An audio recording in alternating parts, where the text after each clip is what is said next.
जय मसीह सभी को। और मैं कल का जो डेली डिवोशन है उसका मैं आज मैसेज दे रही हूँ, क्योंकि कल हमारा मंथली मीटिंग था और हमें समय नहीं मिला कि हम रिकॉर्ड कर सके।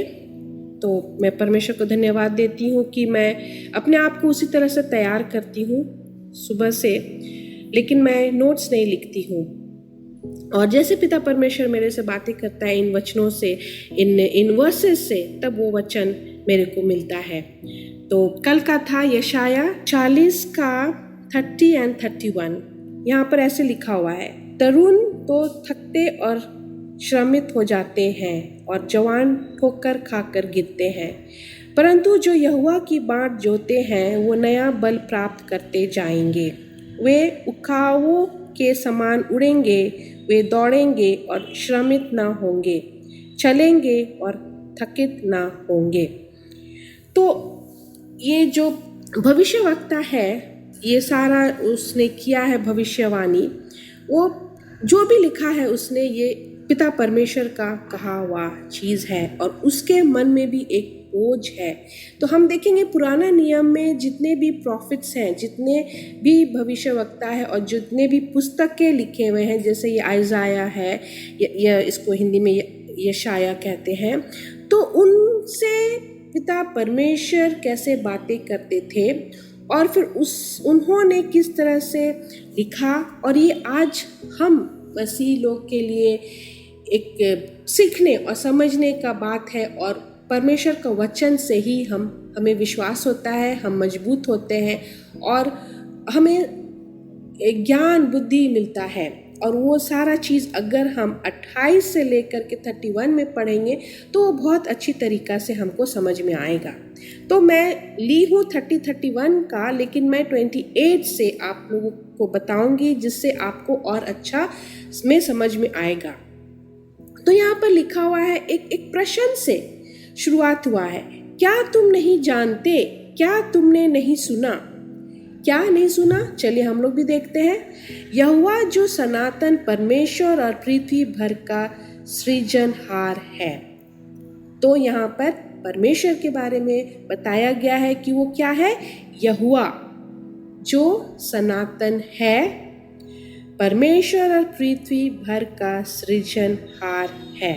तो उसको अगर हम इंग्लिश में पढ़ेंगे, जैसे मैं इंग्लिश में मैसेज दे चुकी हूँ, the Lord is the everlasting God. तो एवरलास्टिंग जो होता है वो सनातन है और वही पृथ्वी को सृजा है।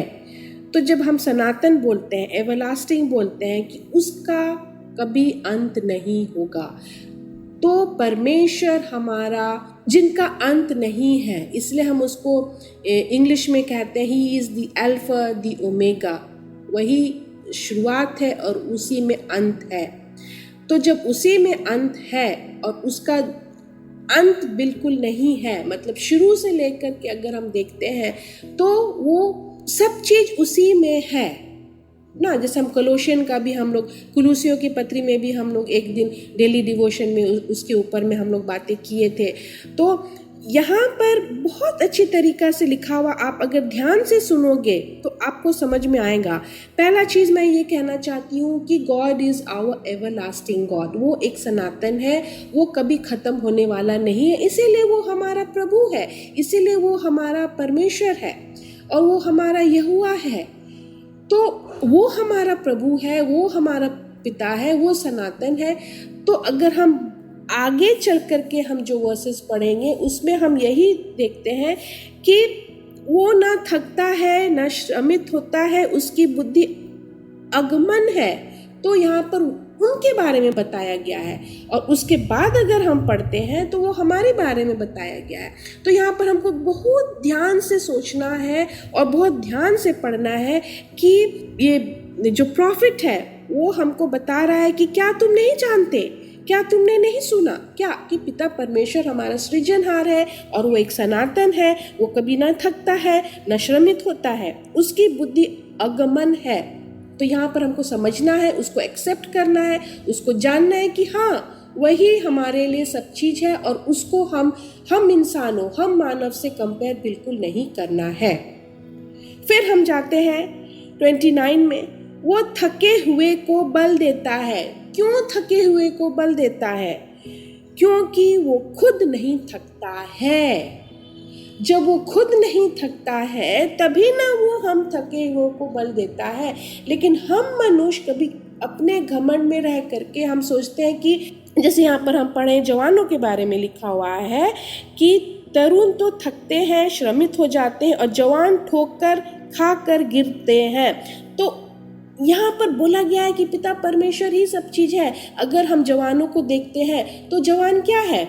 हम बोलते हैं अरे वाह, वो तो जवान है, पूरा हट्टा खट्टा है, वो पूरा मतलब वेल बिल्ड है, और उसमें बहुत ताकत है, शक्ति है, वो एक बार में अगर किसी को मार देगा तो वो गिर जाएगा। वो हम बोलते हैं क्योंकि वो जवान है। फिर यहाँ पर उन लोगों के बारे में बोला, यंग लोग, जैसे इंग्लिश में भी हम पढ़ते हैं ना, and young man shall fall exhausted, मतलब वो लोग भी थक जाएंगे ना, हम मनुष्य थक जाएंगे। लेकिन पिता परमेश्वर क्या है? वो कभी नहीं थकता है। इसीलिए हमको किसके ऊपर में भरोसा करना है? हमको पिता परमेश्वर के ऊपर भरोसा करना है, क्योंकि वो कभी ना थकता है, कभी ना सोता है, और उसकी बुद्धि अगम है। तो हमको ना कभी जवान के ऊपर में भरोसा करना है, ना हमको कभी कोई व्यक्ति मनुष्य के ऊपर में भरोसा करना है ये सोच करके कि वो जवान है और वो ना कभी थकेगा ना कभी हारेगा। नहीं, हमको पिता परमेश्वर पर ध्यान लगाना है और उसी पर सब चीज करना है। और अगर हम बाइबल पढ़ते हैं तो ये आत्मिक बात है। यहाँ पर हमको ये नहीं सोचना है कि नहीं ये तो ऐसे लिखा हुआ है, लेकिन अगर वाकई देखा जाए तो जवान में ताकत है, हिम्मत है, वो संसार में है। लेकिन अगर हम आत्मिक रूप से बातें करते हैं तो हम हर एक इंसान, जवान हो, बुढ़े हो, बच्चे हो, हर एक को पिता परमेश्वर का ज़रूरत है। क्योंकि हम थकते हैं, हम सुबह उठते हैं, हम अपने आप को बहुत फ्रेश समझते हैं, हम फुर्तीले होते हैं, लेकिन शाम और रात तक हम क्या, हम हर एक लोग थक जाते हैं। इसलिए पिता परमेश्वर वो रात बनाया है ताकि हमें रात को अच्छी मीठी नींद हो, ताकि हम पूरा जो हमारा थका हुआ शरीर है रात को क्या हो, आराम मिले। तो ये मनुष्य का बनाया हुआ नहीं है दिनचर्या, ये परमेश्वर का बनाया हुआ दिनचर्या है। क्योंकि परमेश्वर को पता है कि हम मनुष्य हैं, उसने ही तो हमें सृजा है, उसने ही तो हमें बनाया है। तो हम जरूर थकेंगे, कोई सा भी उम्र के हैं, बच्चे भी थकते हैं, जवान भी थकते हैं, और मिडिल एज के लोग भी थकते हैं, बूढ़े लोग भी थकते हैं, क्योंकि हम मिट्टी के बने हुए हैं। लेकिन अगर हम आखिरी वर्ष पढ़ेंगे 31, उसमें क्या लिखता है? परंतु जो यहोवा की बाट जोते हैं वे नया बल प्राप्त करते जाएंगे। नया बल, कौन नया बल प्राप्त करेंगे? जो यहोवा की बाट जोते हैं। बाट जोते उसमें इंग्लिश में हम लिखा हुआ है those who have hope in the Lord. तो होप मतलब आशा। इसके बारे में भी मैं हमारे डेली डिवोशन में हम बात कर चुके हैं कि आशा एक शब्द है जो फ्यूचर से रिलेटेड है ना, मतलब आने वाले दिन। तो आशा जब तक हमें अंदर से नहीं होगा तो हम आने वाले दिन, आने वाले ज़िंदगी, हमारा फ्यूचर को हम अच्छी तरीक़ा से नहीं जाएंगे। अगर हमारा ज़िंदगी निराशा है तो हम फ्यूचर के बारे में नहीं सोचेंगे ज़्यादा। तो अगर हम परमेश्वर पर आशा रखते हैं तो हम कल के दिन को अच्छा सा हम क्या करेंगे, फेस करेंगे, हम जिएंगे, हम प्लान करेंगे, हम बोलेंगे कल का दिन हमारा ये होगा, कल का दिन हमारा हम वो करेंगे। क्योंकि हमको अपने में भरोसा रख करके नहीं करना है, हमको परमेश्वर पर भरोसा रख करके करना और परमेश्वर में आशा रखना है हमको। और फिर उसके बाद में देखिए कितना इंटरेस्टिंग बढ़ते जा रहा है। आशा रखना है और हमें क्या मिलेगा? नया बल। हमेशा हर एक दिन, जैसे कि मैं अपने प्रार्थना में हमेशा बोलती हूँ, पिता परमेश्वर आज एक नया दिन है, हमें नया आशा देता है, हमें नया विश्वास देता है और हमें एक नया बल भी देता है। कल का दिन क्या हुआ, बीत गया, आज का दिन नया है। तो आज का दिन पिता परमेश्वर हमें क्या क्या रिस्पॉन्सिबिलिटीज देता है, उसको हमको फेस करना है। क्या क्या चैलेंजेस है, चुनौतियां हैं, उसको हमको आज को फेस करना है। किस में रह करके, किस में डिपेंड हो करके? पिता परमेश्वर पर। हमें नया बल देगा, हमें नया आशा देगा, हमें नया जिंदगी देगा। कल का दिन बीत गया, आज का दिन हमको सोचना है और आज का दिन हमें क्या करना है, नया बल मिलता है सिर्फ और सिर्फ पिता परमेश्वर से। तो यहाँ पर 3 चीज़ बहुत अच्छा तरीका से लिखा हुआ है। जब हम आशा रखते हैं परमेश्वर में तो हमें क्या करना है, वे उकाओं के समान उड़ेगा। उकाओ क्या होता है, गरुड़ ना, ईगल वो पक्षी है, गरुड़ उकाओ के जैसे। जब आप ये पक्षी को देखोगे तो वो कभी भी सेम लेंथ जो लेवल होता है ना दूसरे पक्षी का, वो नहीं उड़ते हैं। वो हमेशा सबसे ऊंचा वो उड़ान भरता है आकाश में, बादलों में। आप देखोगे वो बादलों में भी छुप जाएगा, इतना ऊंचाई तक वो उड़ सकता है और वो उड़ता है और उड़ करके वो एक जगह में स्थिर भी रहता है।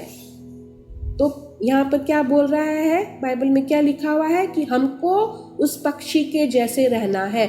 और वो पक्षी का अगर हम के बारे में अगर हम पढ़ते हैं, हम सोचते हैं, मुझे बहुत पसंद है ये पक्षी, गरुड़ जिसको कहते हैं, ईगल जिसको कहते हैं। चील नहीं है, मैं गूगल में ढूंढी थी, चील दूसरा है, इसी फैमिली को बिलोंग करता है। लेकिन यहाँ पर गरुड़ के बारे में बताया जा रहा है, यहाँ पर उकाओ के बारे में बताया जा रहा है। तो वो ऐसा पक्षी है जो बहुत ऊंचाई में उड़ान भरता है, वो बादलों तक पहुंचता है, उसका हाइट जो है, ऊंचाई। और जब वो अपने प्रे, मतलब जिसको वो अपना खाना इंग्लिश में प्रे बोलते हैं, तो उतना ऊंचा से वो देख करके वो ठहर जाता है, वहाँ से वो निशानी मार करके सीधे वो क्या करता है, नीचे एकदम डिसेंड करता है, नीचे एकदम नीचे जाएगा, बस उसको एकदम अपना चोंच से लेकर के फिर ऊपर उठ करके फिर वो ऊपर जाएगा, फिर ऊपर से ही वो उड़ते उड़ते वो खाएगा। तो ये दूसरा पक्षी नहीं करता है।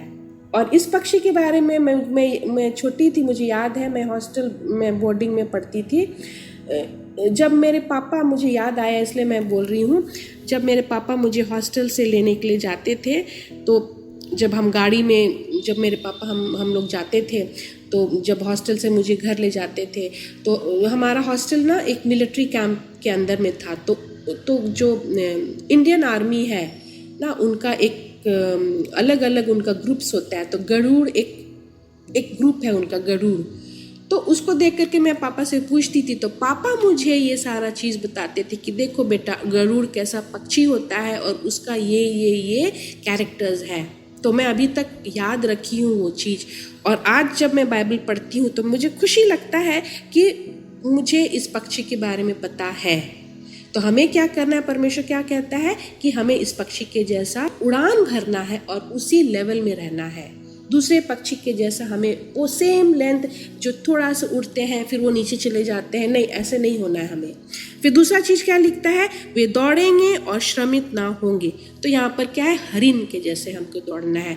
दे रन स्विफ्टली, एक हरिन के जैसे हमको दौड़ना है, फिर भी हम क्या करेंगे, हम नहीं थकेंगे। और लास्ट में क्या है कि हम चलेंगे और थकित ना होंगे। तो 3 चीज़ बोल रहा है, हमें उकाओ जैसे उड़ान भरना है, हमें दौड़ना है हिरन के जैसा, और तीसरा है हम जब चलते हैं इतना ज़्यादा हम चलेंगे कि हम कभी नहीं थकेंगे, इंग्लिश में हम नहीं फेंट होंगे।